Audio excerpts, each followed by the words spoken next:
Entre los gobernadores buenos y malos y las ministraciones del alma.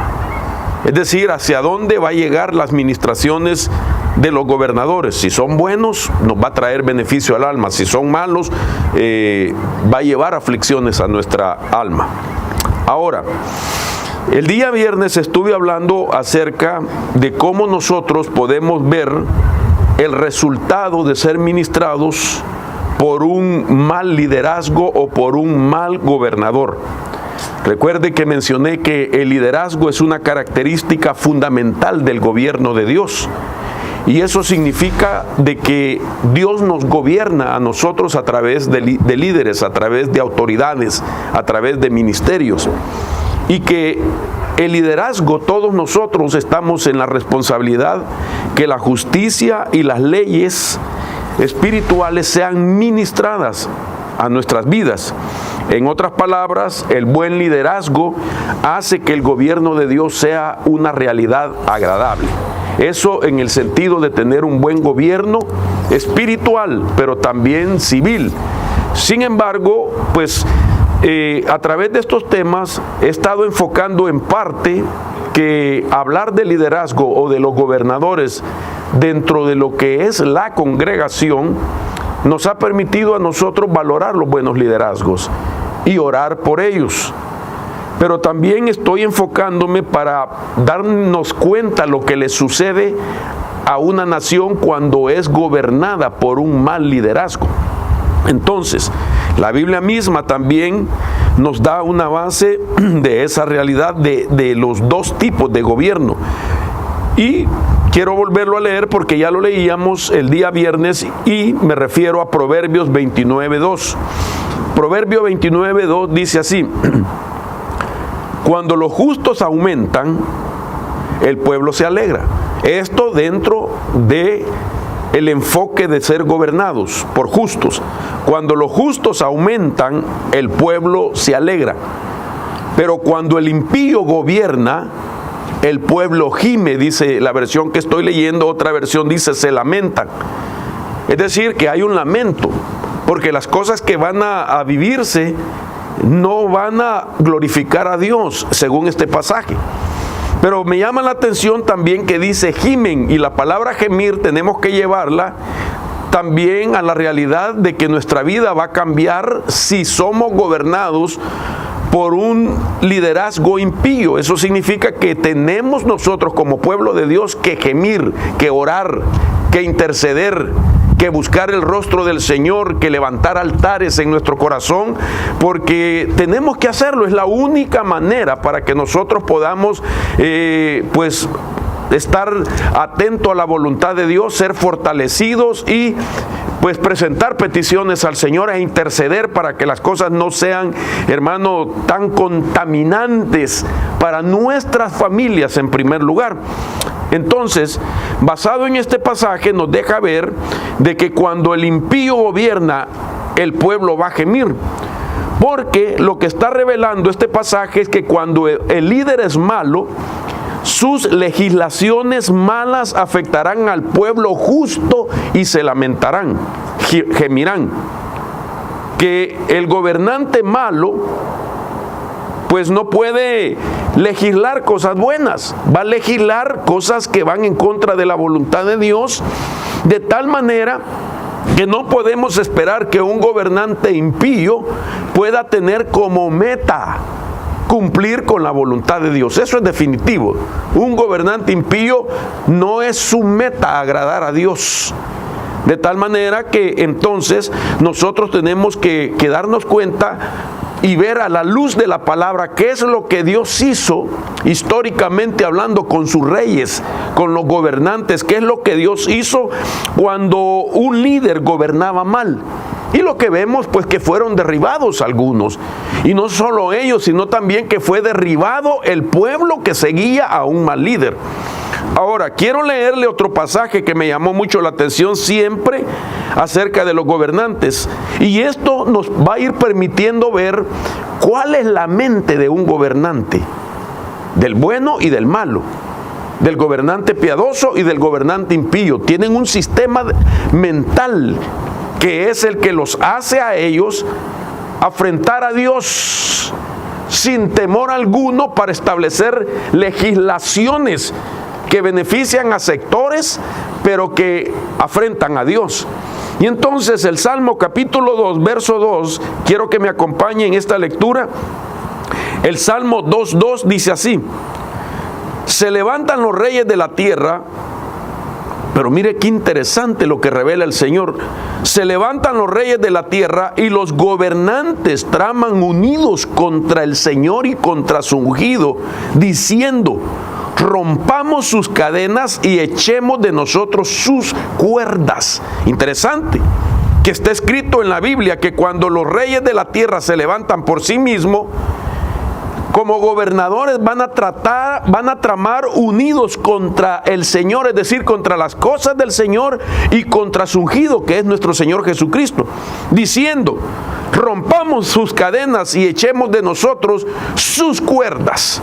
Interesante, como quien dice, bueno, rompamos aquello que nos liga con Él y echemos fuera de nosotros aquellas cuerdas de amor con las que el Señor atrae a aquellos que son parte después de su redil. Porque usted y yo, hermano, fuimos traídos por Dios con cuerdas de amor.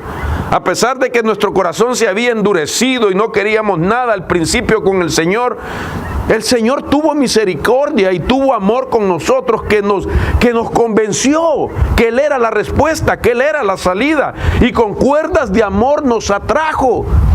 Usted no recordará sus primeros días de haber venido al Señor. Creo decirle esto y no equivocarme, de que usted se la pasaba solo llorando recién venido al Señor. ¿Por qué? Porque su corazón estaba quebrantado, estaba sensible al darse cuenta, hermano, del lodo cenagoso de donde el Señor nos rescató, y ver tanta misericordia de haber sido, hermano, por tanto tiempo, gente dura de corazón, con una manera de pensar bastante, hermano, equivocada, y sin embargo Dios tuvo tanta paciencia y tanto amor que nos dio tanto tiempo, pero al fin dijo: no, este día o este tiempo te rescato para siempre.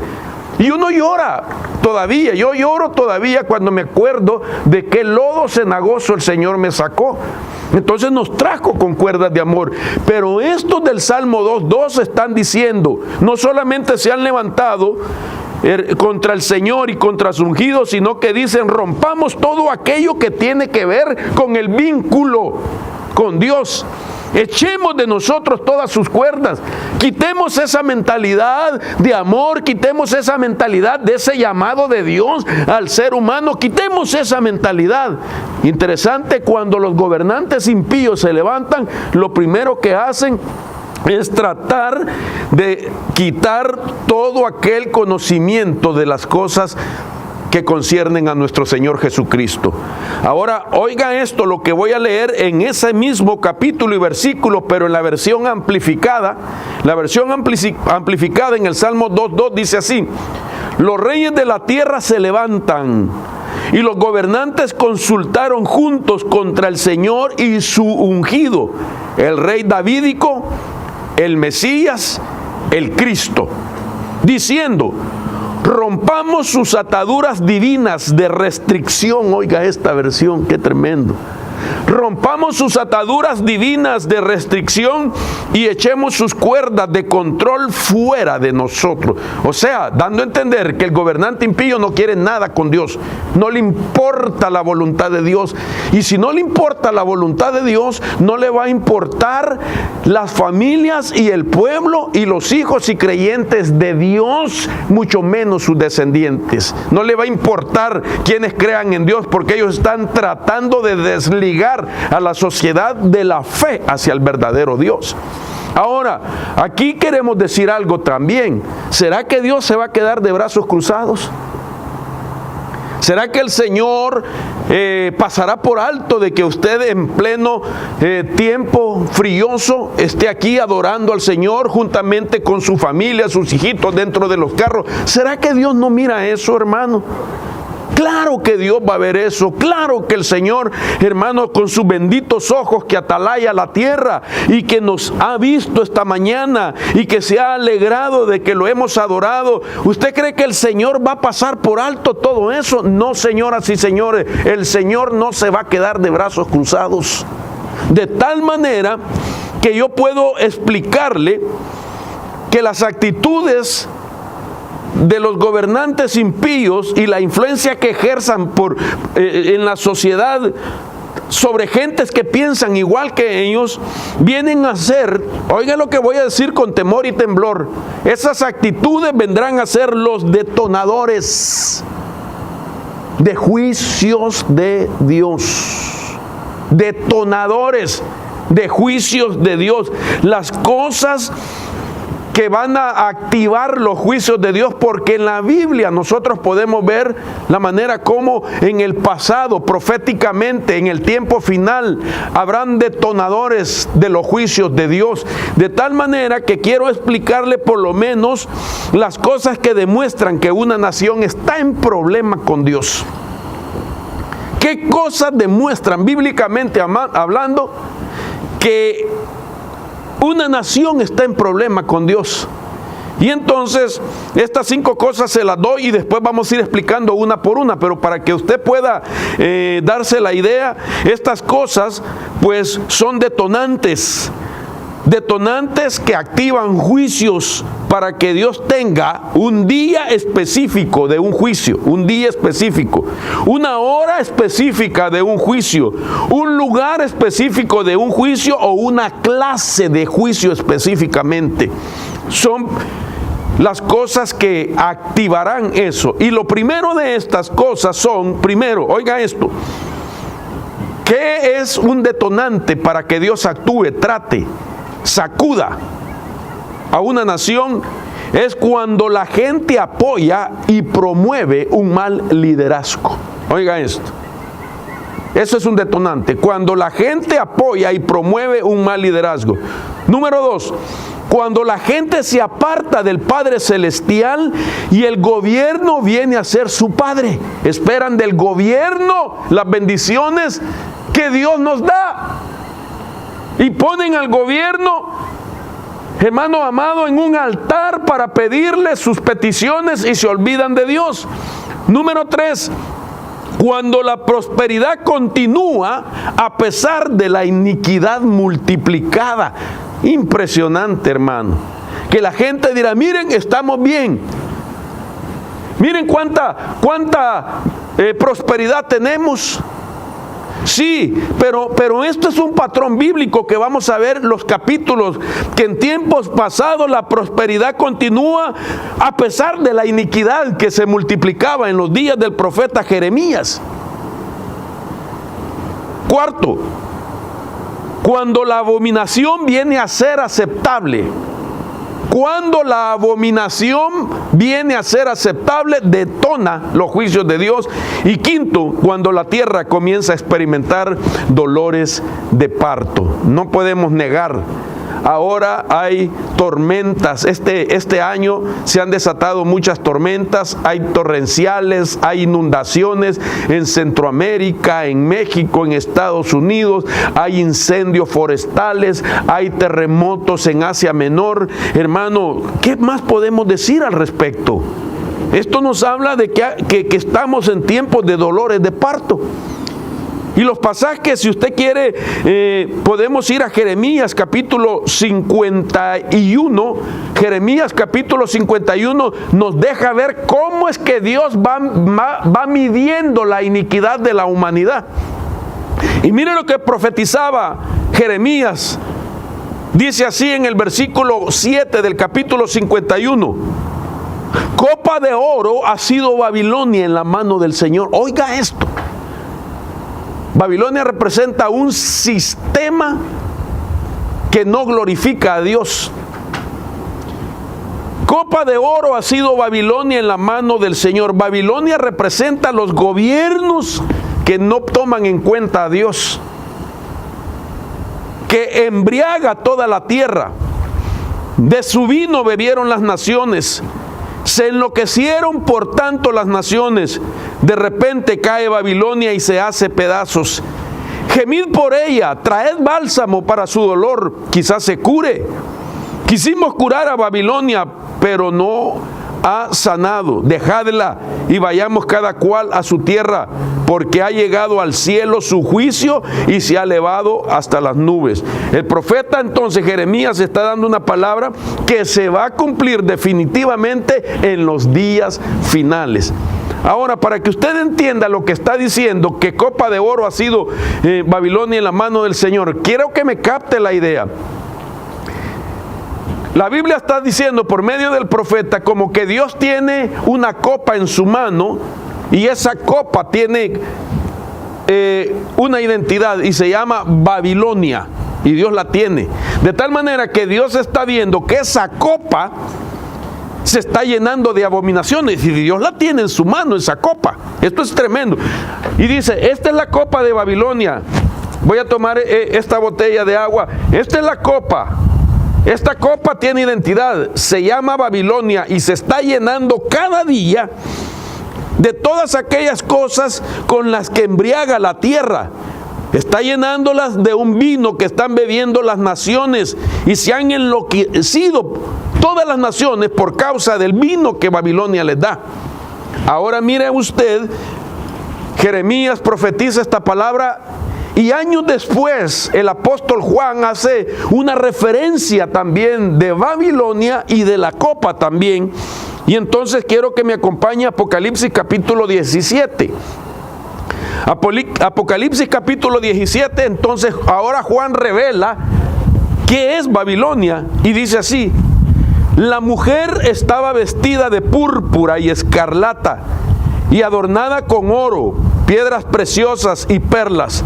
Tenía en la mano una copa de oro llena de abominaciones y de las inmundicias de su inmoralidad.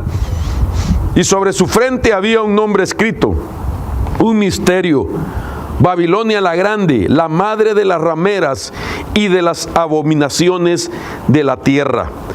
De tal manera que ahora vemos de que la entidad Babilonia es una entidad místicamente femenina que tiene también una copa en su mano de oro llena de todas las abominaciones que se establecen en la tierra, que legislan los gobernantes impíos y que hacen que toda la tierra practique, le dé lugar a esas leyes y aplaudan esas leyes abominables. Siendo así entonces de que el Señor sabe de que ella bebe de ese vino y les da de beber a todos los reyes, dice la Biblia en el contexto de la tierra. Todos los reyes de la tierra beben con ella de ese vino que los embriaga y los contamina de abominaciones. Pero a la misma vez que ella está llenando esa copa, a la misma vez se llena la medida de la copa que Dios tiene en su mano, que la identifica y que Dios sabe que tiene un tiempo donde llegará a su límite y entonces se activarán los tratos de Dios para las naciones que fueron infectadas o embriagadas con las abominaciones de Babilonia. Ahora, permítame que le explique acerca de las cosas, una por una, de las 5 que acabo de mencionar, pero una por una vamos a ir viendo acerca de cuando una nación está en peligro. Entonces quiero ir a la primera de las 5. Primero dije que cuando la gente apoya y promueve un mal liderazgo, está en problemas esa nación. ¿Cuál es el ejemplo que podemos usar como patrón profético? Un ejemplo de esto es Israel y las tribus del norte, que apoyaron a Acab y a Jezabel. Usted sabe que cuando Salomón muere, entonces se dividen los reinos. Entendemos que 10 reinos se van al norte y la sede de ese reino era Samaria, donde estaba el rey Acab y Jezabel. Luego se fueron 2 tribus más, la de Judá y de Leví, se fue al lado sur y su sede fue Jerusalén, donde estaba Judá, y por eso se le llama judíos. Entonces se dividieron los reinos, pero me llama la atención que entonces las demás tribus fueron influenciadas por seguir a un mal líder llamado Acab. Y esto me llama muchísimo la atención porque entonces vemos un plano profético de cómo un gobernante se dejó contaminar por la influencia de Jezabel, que era hija de un sacerdote que adoraba al dios Tajor, de tal manera que todas las abominaciones de ese sistema del reinado de donde venía Jezabel, entonces llegó también a los lugares de alto nivel de gubernamental, siendo así que Acab, siendo descendiente del pueblo de Dios, descendiente, digámoslo así, de Abraham, Isaac y Jacob, fue infectado, llamémoslo así, cristianos que abandonaron sus valores y sus principios y que cayeron en el lado de un gobierno corrupto y siguieron, apoyaron y promovieron un mal liderazgo. Ese pueblo está en problemas delante de Dios.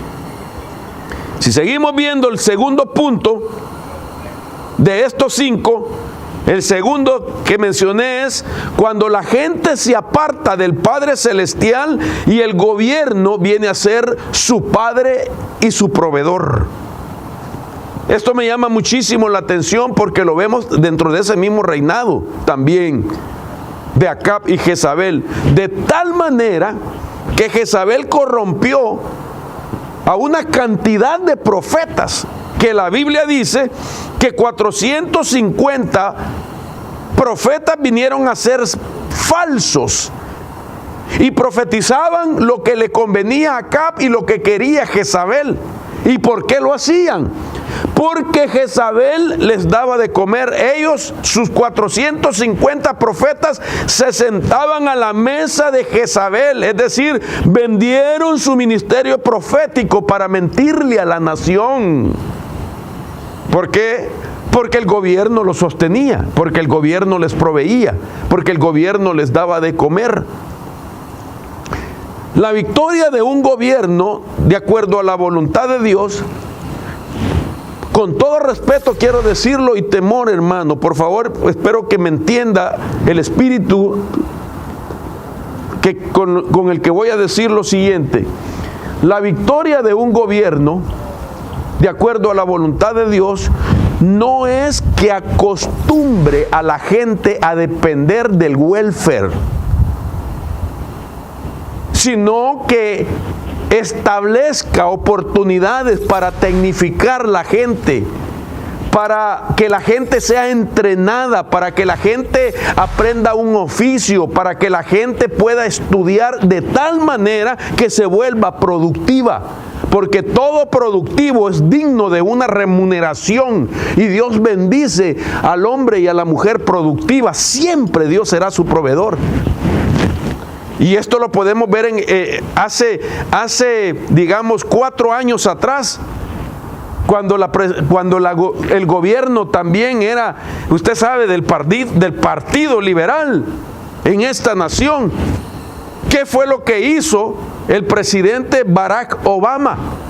Bueno, aparentemente ayudó, le dio a todos los afroamericanos libertad para el welfare, libertad de ayuda económica, y los hizo que dependieran del gobierno, cuando ellos realmente hoy oímos hablar a gente, hermano, un poco más centrada, muy bien centrada, y dice, ¿por qué no mejor invirtió el dinero en sistemas, en organizaciones, en lugares donde ellos pudieran aprender algo y ser productivos? Porque hay una diferencia, digámoslo de manera coloquial, hay una diferencia que a ti te den un pescado a que te enseñen a pescar. Hay una gran diferencia. Porque si te dan el pescado, te vas a acostumbrar siempre a que alguien lo saque por ti y te lo lleve a la mesa y hasta que te lo cocine.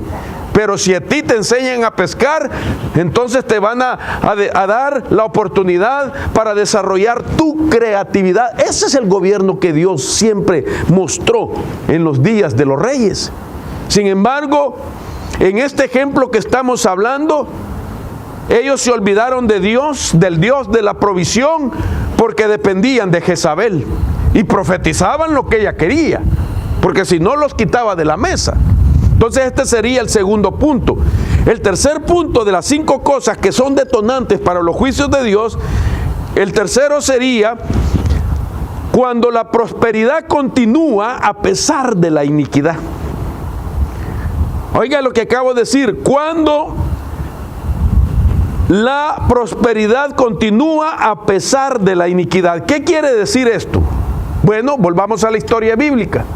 La historia nos deja ver que durante los días de Jeremías y de su exhortación al pueblo de Judá, es decir, en los días antes del cautiverio, una extraña prosperidad se daba en el pueblo a pesar de la iniquidad que existía en ellos. Dios levanta al profeta Jeremías, llamado por su sensibilidad teológicamente el profeta llorón. Jeremías es el autor también del libro de Lamentaciones, y por eso cuando usted lee ese libro, mira la sensibilidad de ese profeta que tenía que hablar de parte de Dios, pero le dolía la condición de aquel pueblo, un pueblo que cada día se alejaba más de Dios, que había abandonado la voluntad de Dios, las leyes, los estatutos, y Jeremías le dolía eso, hermano amado, y tenía que profetizar lo que Dios le había mandado, de tal manera que profetizaba llorando ese hombre. Esta historia dice que a pesar de que tenían la exhortación de Jeremías, Judá continuaba en su iniquidad y se daba una extraña, oiga esto, una extraña prosperidad a pesar de esa iniquidad. No solamente la iniquidad se multiplicaba, sino que una extraña prosperidad también. Es como aquellos ejemplos de aquella gente que se burla de nuestra fe.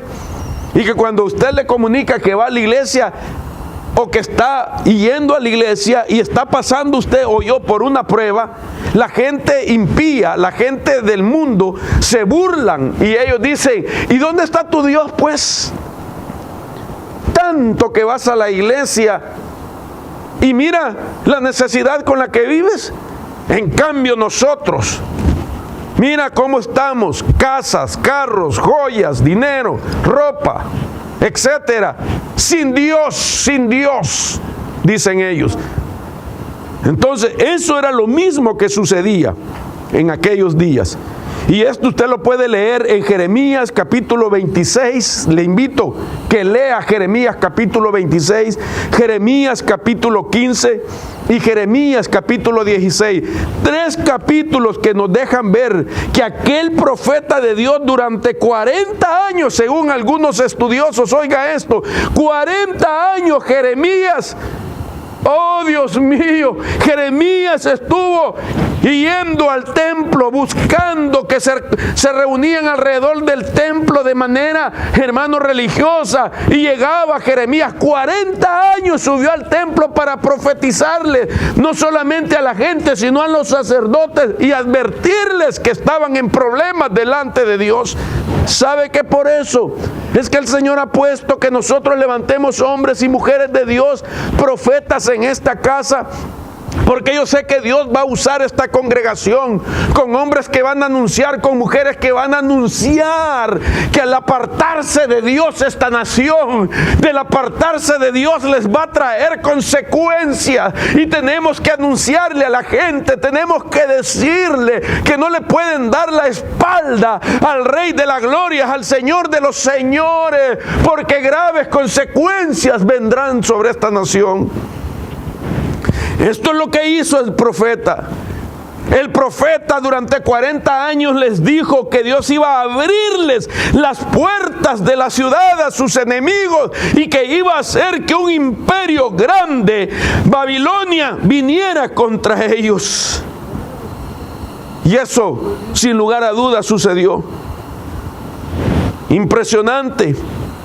Porque si usted quiere ver la prosperidad de esos días, también uno de los contemporáneos de Jeremías, otro profeta llamado Ezequiel, dijo así, en el capítulo 16, verso 49, he aquí, esta fue la iniquidad de tu hermana Sodoma.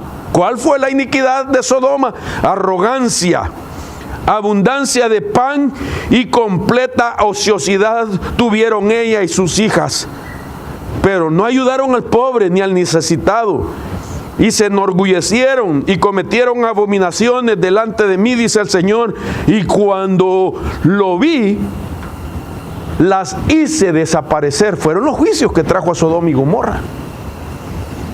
Sodoma y Gomorra eran ciudades corruptas, eran ciudades que pecaban, que cometían iniquidad todos los días. Todas las familias se habían corrompido. La historia nos deja ver en Génesis capítulo 19 que solo Lot, su alma gemía, dice, y se atormentaba a ver la conducta nefasta de los impíos. Todas las familias, hermanos, todas las familias se habían hecho corruptos, practicaban cosas abominables delante del Señor. Sin embargo, prosperaban según la Biblia, prosperaban, tenían arrogancia, tenían abundancia de pan y completa ociosidad. Y eso es lo que engaña a la gente. Somos una nación próspera. Tenemos el capitalismo, el materialismo, así es que no necesitamos a Dios. Eso es lo que hacía Sodoma, y Dios dijo, hasta aquí nomás, señoras y señores, se va a acabar Sodoma y Gomorra. Ahora, note usted cómo vamos paso a paso. Luego quiero ir al cuarto detonador, y es cuando la abominación viene a ser aceptable. ¿Qué quiero decir con eso? Cuando se legalizan leyes abominables y que la gente las acepta. Y esto es muy interesante porque nosotros podemos ver que esto ha sido una de las batallas pasadas hasta que entró en el escenario un gobierno que frenó todo eso. Las leyes abominables que existían les puso un paro. De tal manera, que antes de eso, a raíz de que estas leyes vienen desde hace muchos años, la condición de la nación revelaba, hermano, realmente el problema que esta nación y todas las naciones semejantes tienen delante de Dios. Es decir, quiero darle estadísticas de los problemas actuales en esta nación a raíz de leyes que se han legislado que son de carácter abominable. Por ejemplo, oiga esta estadística: 30 millones de personas en Estados Unidos viven con antidepresivos. 30 millones de personas. Segundo, 50% de los fármacos de drogas de todo el mundo se consumen solo en Norteamérica. 50%. La gente está llena de ansiedad, llena de depresión, hay desánimo, hay enfermedades mentales, y el 50% de los fármacos se consumen en Norteamérica, hablando de drogas legales. El 80% de los fármacos contra el dolor, de cualquier dolor, se compran en Norteamérica. La gente debe de saber, hermano, que las enfermedades físicas ya no es una teoría, ahora es ya científicamente comprobado que el 99.9% de las enfermedades físicas son de origen psicosomático. ¿Qué quiere decir? Emocionales. Por la manera de pensar afecta las emociones y las emociones afectan el cuerpo. Mire la condición entonces. 60 millones de norteamericanos son adictos al alcohol. Hoy más que nunca, con esta cuarentena, se desbordó el alcoholismo, el uso de drogas, marihuana, cocaína, metanfetamina, ácidos, etc. Estados Unidos tiene la más alta población de prisioneros en comparación que todo el mundo. Estados Unidos tiene la más alta población de prisioneros en comparación que todo el mundo. 3 millones de casos de abuso infantil se registran cada año. Es decir, violencia doméstica, maltrato en los niños, abuso, etc. 24% de jóvenes entre 11 años a 16 reportan enfermedades venéreas. 24% de jóvenes de 11 a 16 años reportan enfermedades venéreas. ¿Qué significa? Que tienen actividad sexual desde los 11 años para arriba, que son activos sexualmente, porque en las escuelas les enseñan, no les prohíben, les proveen anticonceptivos. Y por último, 1 de cada 4 jovencitas reportan que fueron abusadas sexualmente. Esta es la realidad de un país que le da la espalda a Dios. De tal manera que nosotros tenemos que darnos cuenta de que cuando la gente oye de legislaciones abominables y la gente las aprueba, están en problema con Dios. Ahora, quiero mencionar esto también con mucho temor, porque esto se va a hacer público, estamos grabando, pero estoy tomando base de las noticias que se han dado con relación a el nuevo gobierno. Recientemente, el candidato que pues se acaba de anunciar como ganador de las elecciones, prometió que la aprobación de la legislación de derechos del sector LGBTQ, conocida como la Ley de Igualdad, será una prioridad máxima en caso, dijo él, de ganar las elecciones. Es decir, que él va a establecer leyes que favorezcan, hermano, a los sectores de la LGBTQ. Va a establecer leyes de igualdad, que ellos tengan los derechos como un matrimonio heterosexual. Que sean tratados iguales, los mismos beneficios, que sean aceptados. Yo digo, Dios mío, estamos en problemas delante de Dios. Y en los primeros 100 días Él va a legislar leyes que le favorecen. Por eso hablaba la pastora Luz y pensaba yo, nuestros descendientes. Imagínense cuando parejas homo, si es de 2 hombres, ¿qué es lo que hacen?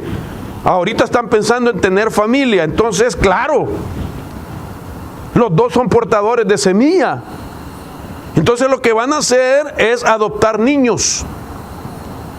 Pero esos niños adoptados por 2 hombres van a trastocarle la identidad, porque van a crecer igual que ellos. Los niños van a ser herederos de una herencia tara. La herencia tara no es la herencia genética. Una herencia tara es lo que se hereda por la costumbre de los padres. Y si asimismo vemos el otro matrimonio de 2 mujeres, pues las 2, hermano, también tienen un sistema reproductivo que necesita de la semilla del hombre. Entonces lo que van a hacer es también adoptar niños o permitir que se les fecunde, ya sea por inseminación o por fertilización in vitro, cualquiera de las 2. Pero esa criatura que van a hacer también en ese otro hogar, le van a trastocar la identidad, porque va a ser también imagen de lo que está viendo. Entonces, ese es un gran problema. Por otro lado,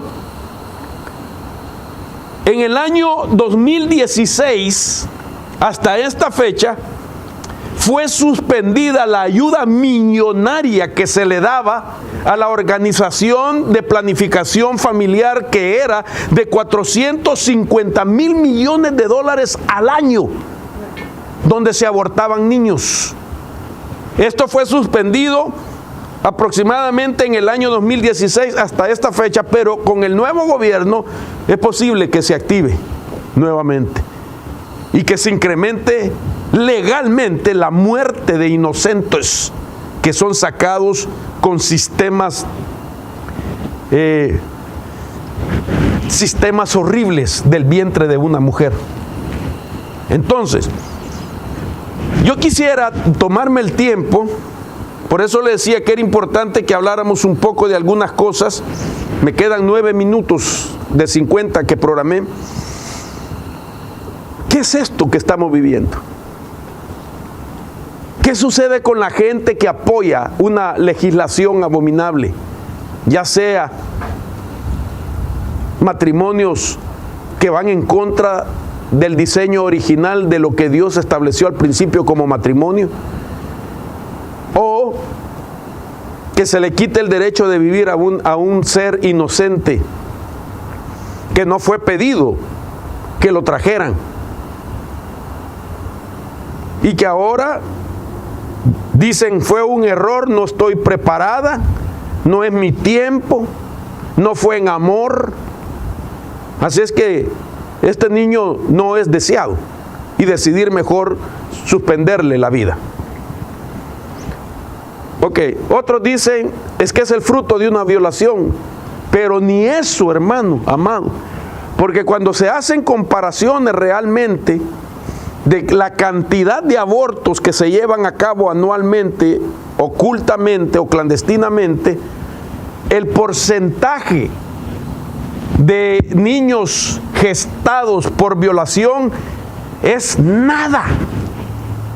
Es una fracción, pero muy limitada. Escandalosamente sería quizás un 0.1%. O sea que no es esa la razón de verdad, sino que es solamente argumento para dar lugar a que esta organización continúe dependiendo de un gobierno impío que provea los recursos financieros para que se sigan destruyendo criaturas aquí en la tierra, dándole lugar al vengador de la sangre, que es el vengador que se mueve de norte a sur, de este a oeste, reclamando tanta sangre derramada, trayendo juicios a una nación. Ahora mire, le voy a hablar de la realidad y el origen de la organización del aborto. Esto es bien importante, porque el título que tiene esa organización se oye tranquilo, no causa ninguna sospecha, ni causa desconfianza, ni es algo que al oír usted el nombre de la organización le cause a usted incomodidad. Por ejemplo, planificación familiar en español. Planificación familiar. En inglés sería, ¿cómo se pronunciaría? Planned Parenthood. ¿Ah? Vení, gringo. Vení, pues, hijo. Pero corre, que te miren qué elegante te miras. Ok, quiero que oigan a este hermano que habla 7 idiomas. Planificación familiar. Planned Parenthood. Planned Parenthood. Ok, ya lo oyó. Inglés sin barrera. Ok, usted tiene que saber el origen de esto. Ok, empecemos por ahí.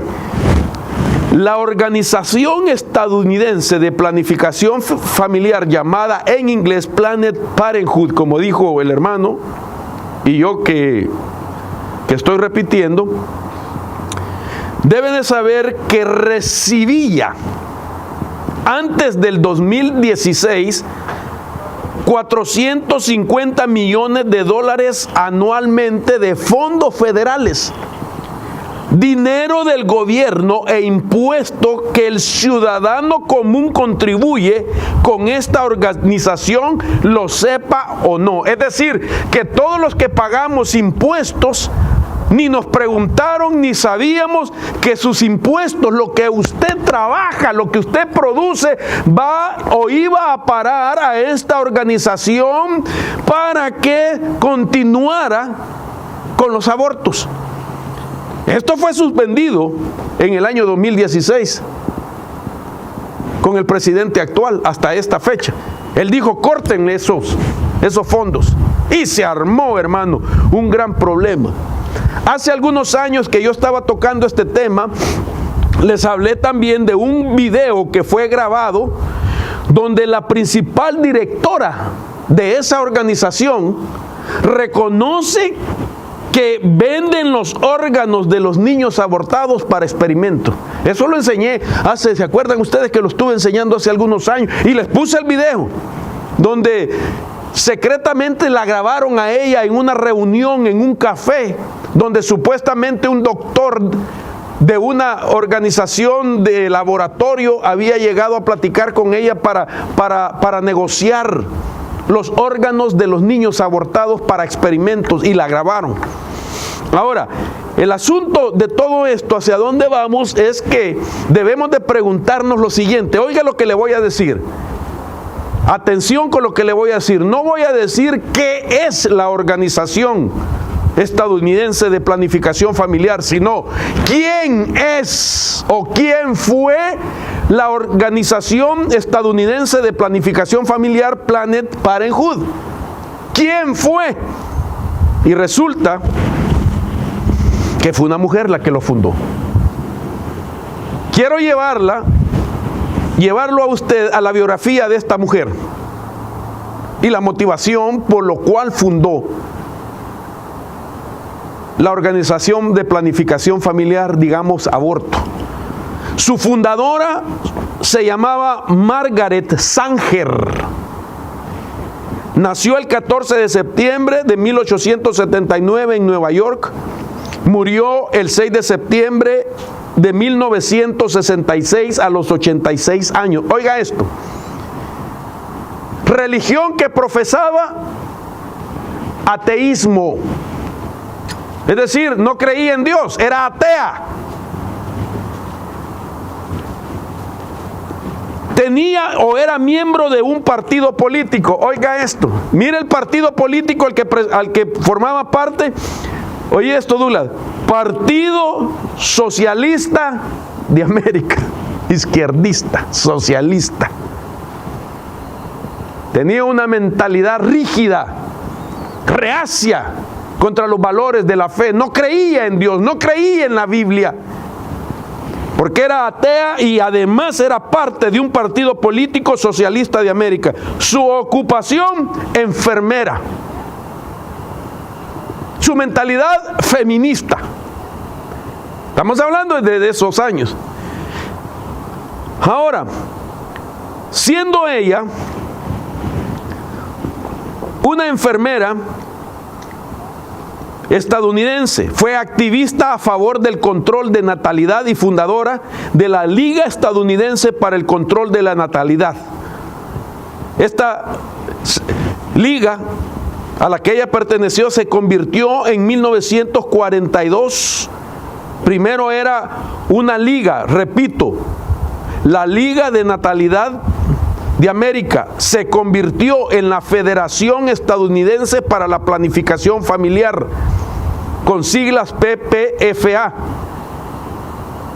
Lo interesante de esta mujer, que no solamente plasmó su idea en este país, sino que la llevó internacionalmente, de tal manera que ella vino a ser la presidenta de la Organización de Planificación Familiar hasta el año, desde 1942 hasta el año de 1959, fue la fundadora de las clínicas de aborto. Dice la historia que protagonizó varios juicios judiciales que los ganó, donde ella se le facilitó la legislación del aborto en los Estados Unidos. Además, este personaje, Margaret Sanger, ha sido un objetivo frecuente en las críticas por apoyar lo que se llama la eugenesia. La eugenesia fue un proyecto que tuvo en Estados Unidos hace años, aproximadamente en los años que acabamos de citar, de los tiempos de ella, desde el año 1942, donde la eugenesia pretendía eliminar a individuos que la ciencia convencional consideraba que eran portadores de genes defectuosos y que no cumplen con los estándares genéticos y biológicos fijados. Es decir, que en este país hubo un proyecto aproximadamente en esos años de 1942 en adelante, donde la gente tenía que irse a hacer exámenes genéticos y la ciencia determinaba si tú tenías genes perfectos, y si no los tenía, operaban al hombre y a la mujer para que no continuaran multiplicándose. Interesante que la palabra eugenesia se compone de dos.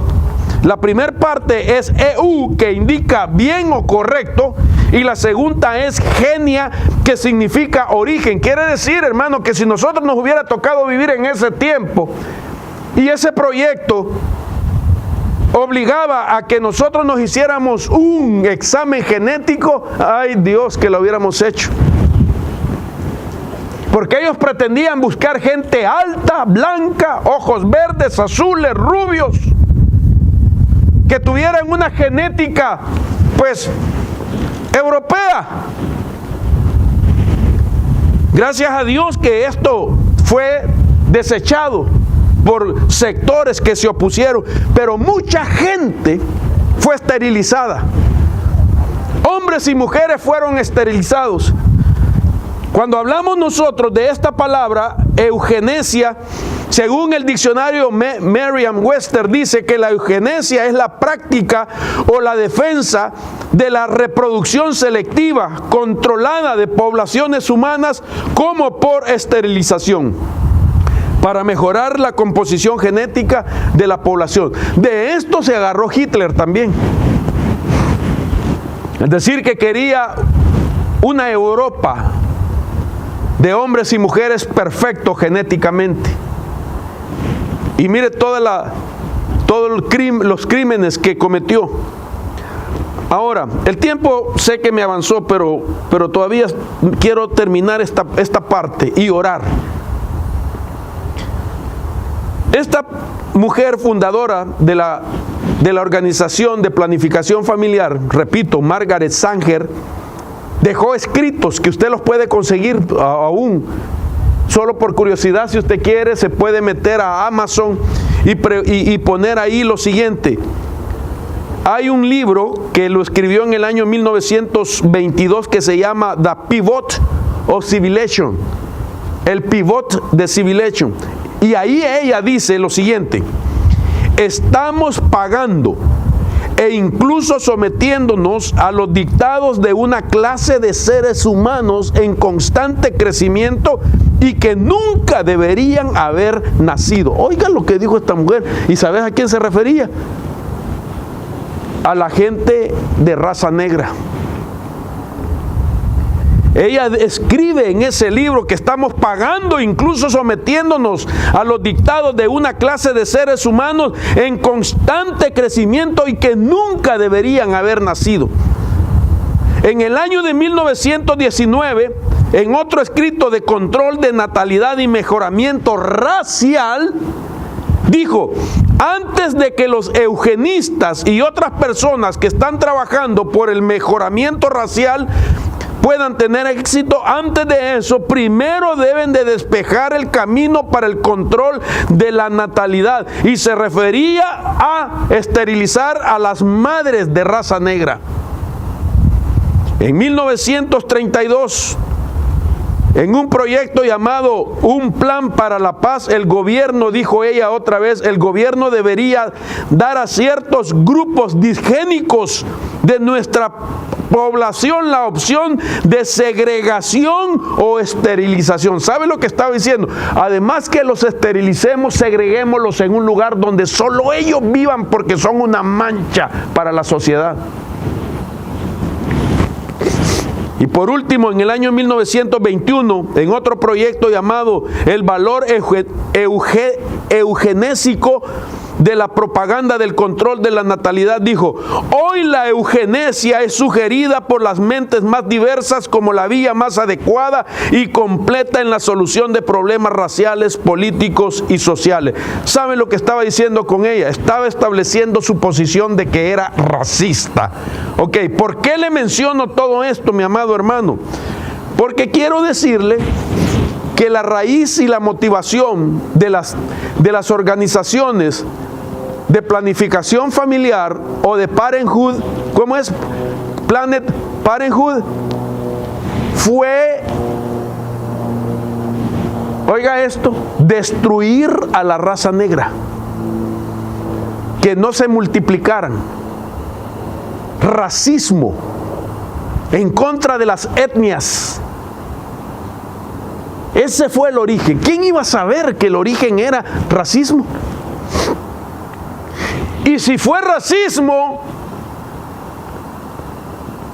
entendamos por qué la presidencia de estos últimos 4 años le suspendió la ayuda. Pregunto, un racista no puede suspender a otro racista. Hubiera fomentado aquello. Sin embargo, lo prohibió porque sabía los orígenes de esta organización, que era para destruir a otros de otro color, que no fuesen como el típico color que se merece vivir en esta tierra según la creencia de los racistas. Voy finalizando con esto. Después de su muerte, se estableció que todos los años se debería de dar un premio a todos aquellos que se identificaran con esta organización de aborto y que apoyaran y que creyeran en sus ideales. Cada año desde 1966, Planned Parenthood ha continuado entregando el premio Margaret Sanger para honrar el legado de su fundadora. Ahora mire esto. En el año 2014 le dieron el premio Margaret Sanger, la fundadora de las clínicas de aborto, premió a Nancy Pelosi en el año 2014. Tremendo, ¿verdad? Interesante que a pesar de conocer el trasfondo, entonces imagínese para dónde va. Mire, hermano, yo quisiera tener 2 horas para predicar, hombre.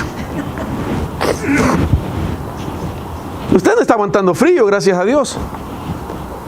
Mi esposita con el anciano Manuel y mi hermano Giovanni y mis hermanos ahí, pero están fuertes, los miro. Pollones, dicen en mi pueblo. Ok, mire, entonces, año 2014, recibe un premio Nancy Pelosi, porque se identifica, porque apoya la idea, la motivación y el crimen de los inocentes. Ok, a pesar, después de ese momento, todos los liberales codician ese premio. Ahora, prepárese. En el año 2009, otra mujer en esta nación recibió el premio de Margaret Sanger y vino a ser Hillary Clinton. Y dijo ella durante su aceptación: fue un gran privilegio cuando me dijeron que recibiría este premio. Palabras de Hillary Clinton, dijo: admiro enormemente a Margaret Sanger, estoy realmente asombrado por ella. Y dijo de la planificación familiar que era la idea que ha permanecido desde los días de ella hasta nuestros días, de tal manera que la planificación familiar es el legado de racismo y es la eliminación, con palabras de Margaret Sanger, la eliminación de los no aptos, dijo ella. Está en los escritos, está en el historial de ella, está, hermano, en las bases de la historia de esa clínica. Ella dijo que planificación familiar es el legado de racismo y la eliminación discriminación de los no aptos. Entonces, solo dése cuenta usted el significado de lo que representa que un liderazgo liberal impío ejerza como gobernador en una nación. Hay muchas cosas que dejo todavía sin mencionar porque el tiempo nos ha avanzado. Por último, el quinto punto es cuando la tierra comienza a experimentar dolores de parto. Es porque esa nación está en peligro delante de Dios. Desastres naturales se han dado, fuegos o incendios, tornados, terremotos, tormentas con inundaciones, plagas, epidemias, pandemias, enfermedades y muertes. Esa es la realidad que estamos viviendo. Por eso nosotros, dice la Biblia en Proverbios, que cuando el impío gime, cuando el impío gobierna, los justos tienen que gemir. Esto nos queda, orar. Cuando el impío gobierna, el pueblo debe de gemir, debe de lamentarse, pedir a Dios misericordia, pedir a Dios que guarde nuestra gente, pedir a Dios que guarde nuestra mente para no ser confundidos por toda la estrategia de desinformación que se mueve en los últimos días. Oremos, hermano, queremos orar. Y queremos hacer una oración. El tiempo nos ha avanzado bastante, pero sé que el día de ayer también los jóvenes fueron bendecidos y queremos bendecirlos. Queremos orar por ustedes, jóvenes, por cada uno de ustedes. Lo que nos queda es orar, pedirle al Señor misericordia, pedirle al Señor que guarde a su pueblo, que guarde a nuestros hijos. Padre, en el nombre poderoso de Jesús, gracias por tu verdad, por tu palabra. Gracias que a tiempo y fuera de tiempo nos abres nuestro entendimiento, Señor, para saber a lo que va esta nación. Y si tú has permitido que tu pueblo todavía esté en la tierra, es porque nos has dado la autoridad para poder neutralizar los efectos de maldad en esta nación. Señor, como pastores, venimos orando por estas familias, por este pueblo que nos has dado a pastorear, por sus hijos, por esos matrimonios, por sus trabajos.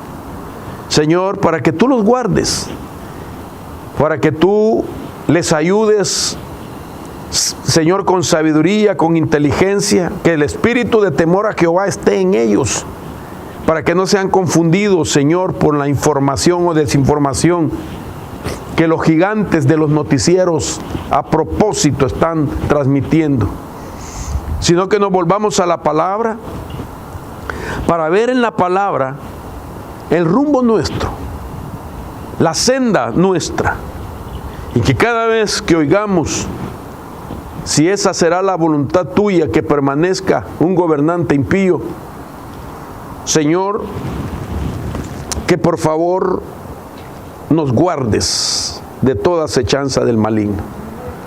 Oramos por la juventud de esta congregación. Venimos a bendecir a cada uno de ellos por nombre, Señor. Te lo pedimos. Bendecimos a los pastores de la juventud, Douglas, Shirley.